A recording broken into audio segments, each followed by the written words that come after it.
ಶಿವಲಿಂಗೇಗೌಡರ ವಿರುದ್ಧ ನಗರಸಭೆ ಮಾಜಿ ಅಧ್ಯಕ್ಷರ ಆಕ್ರೋಶ.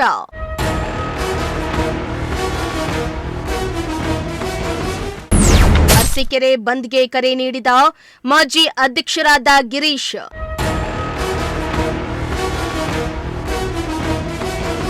ಪ್ರಸ್ತುತ ದಿನಗಳಲ್ಲಿ ಅಧಿವೇಶನದಲ್ಲಿ ನಡೆದ ಘಟನೆಯ ಕುರಿತು ಅರಸೀಕೆರೆ ಶಾಸಕ ಕೆಎಂ ಶಿವಲಿಂಗೇಗೌಡ ಹಾಗೂ ಬಿಜೆಪಿ ನಾಯಕರ ನಡುವೆ ವಾಗ್ವಾದ ನಡೆದಿದ್ದು, ಶಿವಲಿಂಗೇಗೌಡರು ರಾಗಿ ಕಳ್ಳ ಆರ್ಎಸ್ಎಸ್ ಬಗ್ಗೆ ಹಾಗೂ ಬಿಜೆಪಿ ಶಾಸಕರ ಪತ್ನಿ ತಹಸೀಲ್ದಾರ್ ಬಗ್ಗೆ ಮಾತನಾಡಿರುವುದು ಸರಿಯಲ್ಲ.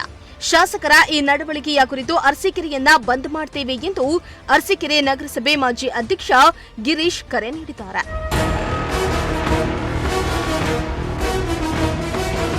ಇನ್ನು ಈ ವಿಚಾರದ ಬಗ್ಗೆ ಮಾಧ್ಯಮದ ಜೊತೆ ನಗರಸಭೆ ಮಾಜಿ ಅಧ್ಯಕ್ಷರಾದ ಗಿರೀಶ್ ಮಾತನಾಡಿ, 4 ಬಾರಿ ಶಾಸಕರಾಗಿರುವ ಮಾನ್ಯ ಶಿವಲಿಂಗೇಗೌಡರು ಮಾನಸಿಕ ಅಸ್ವಸ್ಥರಾಗಿದ್ದಾರೆ. ನಾನು ಅನ್ನೋ ಅಹಂ ಜಾಸ್ತಿಯಾಗಿದೆ. ಅಸೆಂಬ್ಲಿಯಲ್ಲ ಇವರ ವರ್ತನೆ. ಅರಸೀಕೆರೆ ಜೇನುಗಲ್ ಗಣರಾಜ್ಯೋತ್ಸವ ದಿನವೂ ಕೂಡ ಶಿಕ್ಷಕರ ಕೈಯಿಂದ ಹೂ ಕಿತ್ತುಕೊಳ್ಳುವ ಮೂಲಕ ರಾಷ್ಟ್ರೀಯ ಹೂವಿಗೆ ಅವಮಾನ ಮಾಡಿದ್ರು. ಇವರ ನಡವಳಿಕೆ ಹೇಗೆಂದ್ರೆ ಉಪ ಸಭಾಪತಿಗೂ ಕೂಡ ಅವಮಾನ ಮಾಡಿದ್ದಾರೆ. ಸರ್, ಅರಸೀಕೆರೆ ಬಂದು ಪಕ್ಷದಿಂದ ಮಾಡ್ತೀರಾ ಇಲ್ಲ RSS ಸಂಘಟನೆಯಿಂದ ಮಾಡ್ತೀರಾ? ಸರ್, ಇದು ಪಕ್ಷಾತೀತವಾಗಿ ಮಾಡ್ತೀವಿ ಸರ್. ಓಕೆ. ಅರಸೀಕೆರೆ ಈ ಒಂದು ಏನು ವಿಡಿಯೋ ವೈರಲ್ ಆಗಿದೆ, ಇದು ಬರೀ ಅರಸೀಕೆರೆ ಮಾತ್ರ ಸೀಮಿತವಾಗಿಲ್ಲ, ಇಡೀ ರಾಜ್ಯಕ್ಕೆ ಸೀಮಿತವಾಗಿದೆ. ಕೆಲವೊಂದು ಕಡೆ ಹೇಳ್ತಿದ್ದಾರೆ, ನಾವು ಬರ್ತೀವಿ, ನೀವು ಯಾವ್ದು ಸ್ಟ್ರೈಕ್ ಮಾಡ್ತೀರಾ ಹೇಳಿ, ನಾವು ಬಂದು ಜಾಯ್ನ್ ಆಗ್ತೀವಿ ಅನ್ನೋ ಮಟ್ಟದವರೆಗೂ ಮಾತಾಡಿದ್ದಾರೆ.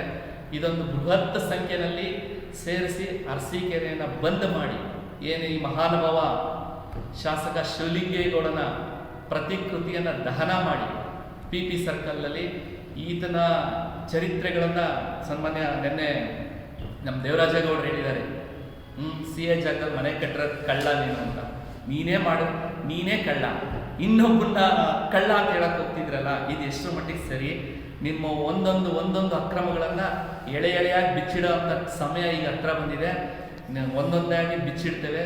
ಪ್ರತಿಯೊಂದನ್ನು ಏನು ಈ ಮುಂಬರುವಂತಹ ತಾಲೂಕ್ ಪಂಚಾಯತಿ, ಗ್ರಾಮ ಪಂಚಾಯತಿ, ಜಿಲ್ಲಾ ಪಂಚಾಯತಿ, ನಗರಸಭೆಯಲ್ಲಿ ಪ್ರತಿಯೊಂದು ವಾರ್ಡಲ್ಲೂ ನೀವು ಮಾಡಿರೋಂಥ ಮಾತನ್ನು ಜನಗಳಿಗೆ ತಿಳಿ ಹೇಳ್ತಾ ಈ ಸಲ ಈ ಒಂದು ಚುನಾವಣೆ ಬರಲಿ, ಆ ಚುನಾವಣೆ ನಾವು ಎದುರಿಸಕ್ಕೆ ಸಿದ್ಧವಾಗಿದ್ದೀವಿ, ನಾವು ನೋಡೋಣ ಅಂತ ಹೇಳೋದಕ್ಕೆ ಇಷ್ಟಪಡ್ತೀನಿ. ಇನ್ನು ಮಿನಿಸ್ಟರ್ ಆಗೋ ಆಸೆಯಲ್ಲಿ DCM DK ಶಿವಕುಮಾರ್ ಅವರು ಇವರಿಗಿಂತ ಸಣ್ಣ ವಯಸ್ಸಿನವರು ಕೂಡ ಅವರ ಕಾಲಿಗೆ ಬೀಳ್ತಾರೆ. ತಮ್ಮ ಗೌರವ ತಾವೇ ಕಳೆದುಕೊಳ್ಳುವ ಸ್ಥಿತಿ ಶಿವಲಿಂಗೇಗೌಡರು ಬಂದಿದ್ದಾರೆ. ಒಬ್ಬ ಮಹಿಳೆ ತಹಸೀಲ್ದಾರ್ ಅವರಿಗೆ ಅವಮಾನ ಮಾಡಿದ್ದಾರೆ.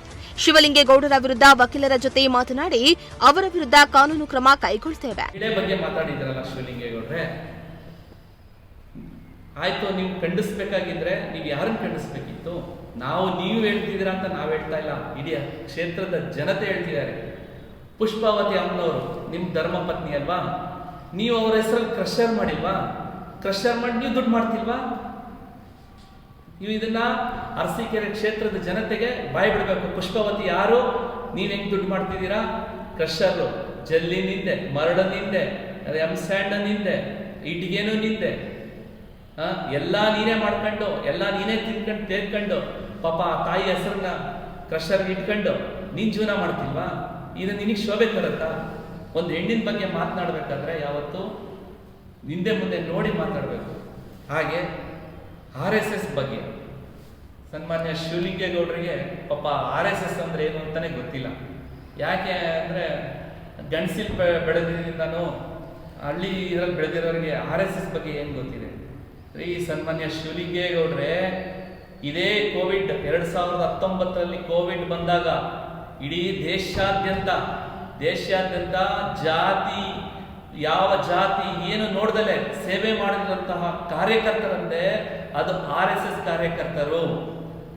ಇಲ್ಲೇ ಅರಸೀಕೆರೆಯಲ್ಲಿ ತಗೊಳ್ರಿ, ಬಂದ್ಬಿಡ್ತಿದ್ರಿ ನೀವು 4 ಜನ ಹಿಂಬಾಲಕರನ್ನು ಕಟ್ಕೊಂಡು ಬಂದ್ಬಿಡ್ತಿದ್ರಿ. ಬಂದು ಏನು ಶೋ ಕೊಟ್ಬಿಟ್ಟು ಹಾಸ್ಪಿಟ್ಲ್ ಮುಂದೆ ಹೋಗ್ತಿದ್ರಲ್ಲ, ಪ್ರತಿಯೊಬ್ಬರಿಗೂ ಕೋವಿಡ್ ಇಂಜೆಕ್ಷನ್ ಕೊಡಿಸೋದ್ರ ಜೊತೆಗೆ ಅವ್ರು ಬಂದಂತ ಪೇಷಂಟ್ಗಳನ್ನ ನೋಡಿಸಿ ಕಳಿಸಿ ಅವರಿಗೆ ಕಷಾಯವನ್ನು ಸಹ ಮಾಡಿಕೊಟ್ಟಂತ ಕಾರ್ಯಕರ್ತರಂದ್ರೆ RSS ಕಾರ್ಯಕರ್ತರು ಅಂತ ಹೇಳ್ಬೇಕಾಗತ್ತೆ. ಅಂತ ಕೆಲಸಗಳನ್ನ ಮಾಡಿದ್ದಾರೆ.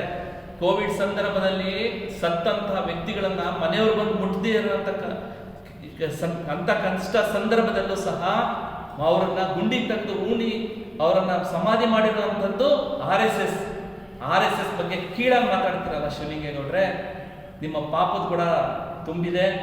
ಯಾವಾಗ ನೀವು ತಿಂದ ಮನೆಗೆ ದ್ರೋಹ ಬಗೆದು, ತಿಂದ ಮನೆ ಬೆಳೆದ ಮನೆಗೆ ದ್ರೋಹ ಬಗೆದು ಯಾವತ್ತು ನೀವು ಆಚೆ ಕಾಲಿಟ್ಟು ಬಂದ್ರೋ ನೀವು, ಅವತ್ತೇ ನಿಮ್ಮ ಪಾಪದ ಕೂಡ ತುಂಬಿದೆ. ಕೆಲವೇ ದಿನಗಳಲ್ಲಿ ನೀವು ನಿವೃತ್ತಿಯಾಗಿ ಆಗೋದಂತೂ ಶತಸಿದ್ಧ ಅಂತ ಈ ಮೂಲಕ ಹೇಳೋಕ್ಕೆ ಇಷ್ಟಪಡ್ತೇನೆ. ಆ ಅಮ್ಮನ ನೀವು ಪಾಪ ತಹಸೀಲ್ದಾರ್ ಹಿಡ್ಕೊಂಡು ಆಸ್ತಿ ಮಾಡಿದ್ಯಾ ಅಂತ ಹೇಳ್ತೀರಲ್ರಿ ಸನ್ಮಾನ್ಯ ಶಾಸಕರೇ. 2018ರಲ್ಲಿ ನಿಮ್ಮ ಆಸ್ತಿ ಎಷ್ಟಿತ್ತು? 2025, 26ರಲ್ಲಿ ನಿಮ್ಮ ಆಸ್ತಿ ಎಷ್ಟಿದೆ ಅನ್ನೋದನ್ನ ಅರಸೀಕೆರೆ ಜನತೆಗೆ ಹೇಳ್ರಿ, ಜನತೆಗೆ ಹೇಳಿ. ಯಾರ ಆಸ್ತಿ ನಿಂದ ಅವಾಗ ಎಷ್ಟಿತ್ತಪ್ಪ ಆಸ್ತಿ, ಈಗ ಎಷ್ಟಾಗಿದೆ ಅನ್ನೋದನ್ನ ಹೇಳಿ. ಡಾಲರ್ಸ್ ಕಾಲೋನಿಯಲ್ಲಿ ಕಟ್ತಿರೋ ಮನೆ ಯಾವುದು, ಜುಡಿಷಿಯಲ್ ಲೇಔಟಲ್ಲಿ ತಗೊಂಡಿರೋ ಸೈಟ್ ಯಾವುದು, ಎಲ್ಲ ಅರಸೀಕೆರೆ ಮುಂದೆ ಜನತೆಗೆ ಇಡ್ರಿ. ಎಲ್ಲಿಂದ ದುಡಿದಿದ್ದೀರಾ ಹೇಳ್ರಿ ನೀವು. ಆ ಥರ ಯಾರನ್ನೇ ವೈಯಕ್ತಿಕವಾಗಿ ದ್ವೇಷ ಮಾಡೋದು, ಇನ್ನೊಮ್ಮೆ ಎಲ್ಲಾದರೂ RSS ಬಗ್ಗೆ ಆಗಲಿ, ಯಾವುದೇ ವ್ಯಕ್ತಿ ಆಗಲಿ, ಯಾವುದೇ ಮಹಿಳೆ ಮೇಲಾಗಲಿ ಏಕವಚನದಲ್ಲಿ ಪ್ರಯೋಗವನ್ನು ಮಾಡಿದ್ರೆ ಶಿವಲಿಂಗೇಗೌಡ್ರೆ ಉಗ್ರವಾದ ಪ್ರತಿಭಟನೆ ಮಾಡ್ತೀವಿ. ಇದಕ್ಕೂ ಬಿಡಲ್ಲ. ನಾವಾಗಲೇ ಸನ್ಮಾನ್ಯ ಇಬ್ಬರು ಶಾಸಕರ ಜೊತೆ ಮಾತಾಡಿದ್ದೇವೆ. ಅವರು ಇನ್ನೊಂದು 4-5 ದಿನದಲ್ಲಿ ಡೇಟ್ ಕೊಡ್ತೀವಿ ಅಂತ ಹೇಳಿದ್ದಾರೆ. ಅರಸೀಕೆರೆನ ಬಂದ್ ಮಾಡಿ, ಏನು ನೀನು ಮಾಡಿರೋಂತಹ ಸದನದಲ್ಲಿ ಅಗೌರವ ರೀತಿ ಅಲ್ಲ ರೀ, 224 ಕ್ಷೇತ್ರದಲ್ಲಿ ಆಡದ ಜೋಕರ್ ಅಂತ ಹೆಸರಿಟ್ಟಿದಲ್ರಿ ನಿಮಗೆ. ಇದಕ್ಕಿಂತ ಬೇಕೇನ್ರಿ ಶಾಸಕರೇ? ಯಾರು ಸದನದಲ್ಲಿ ಯಾರು ಇಲ್ದಾಗ ನಿಮಗೆ ಕೊಡ್ತಾರಂತೆ. ನಮ್ಗೆ ಹೇಳ್ತಿರೋದು ಅವರೇ ಶಾಸಕರೇ. ಜೋಕರ್ ಏನಪ್ಪ ಅವರು, ಜೋಕರ್ ಬಿಡಪ್ಪ ಅವ್ರು ನಿಮ್ಮ ಕ್ಷೇತ್ರದ ಶಾಸಕರು ಅಂತ ಹೇಳ್ತಿದ್ದಾರೆ. ಅಂಥದ್ರಲ್ಲಿ ನೀವು ಅದ್ಯಾವ ಇದಕ್ಕೂ ಗೊತ್ತಿಲ್ಲ. ದಯವಿಟ್ಟು ನಿಮ್ಮ ಮನಸ್ಥಿತಿಯನ್ನು ಬದಲಾವಣೆ ಮಾಡ್ಕೊಳ್ಳಿ. ನಾವು ಈ ಒಂದು ಶಿವಲಿಂಗೇಗೌಡರು ನೀಡಿರುವಂಥ ಈ ಹೇಳಿಕೆಗೆ ನಾವು ಯಾರು ಕೈ ಬಿಟ್ಟರು ಬಿಡಲ್ಲ ಸರ್. ನಾವು ಹೈಕೋರ್ಟ್ನಲ್ಲಿ ಆಗಲಿ ಸುಪ್ರೀಂ ಕೋರ್ಟ್ನಲ್ಲಿ ಕೇಸ್ ಹಾಕಿ ಈ ವ್ಯಕ್ತಿ ಮೇಲೆ ಏನು RSS ಬಗ್ಗೆ ಮತ್ತು ಮಹಿಳೆ ಬಗ್ಗೆ ಏನು ಮಾತಾಡಿದ್ದಾರೆ ಅವರನ್ನು ಇವ್ರಿಗೆ ಸರಿಯಾದ ಶಿಕ್ಷೆ ಕೊಡಬೇಕು ಅಂತ ಸದ್ಯದಲ್ಲೇ ನಮ್ಮ ವಕೀಲರುಗಳ ಜೊತೆ ಸಮಾಲೋಚನೆ ಮಾಡಿ ನಾವು. ಇನ್ನು ಈ ಸಂದರ್ಭದಲ್ಲಿ ಜೆಡಿಎಸ್ ಪಕ್ಷದ ಮುಖಂಡರುಗಳಾದ ರಮೇಶ್ ಹಾಗೂ ಪವನ್ ಇನ್ನಿತರರು ಹಾಜರಿದ್ದರು. MD Nasir, Prajashakti TV, Arsikere.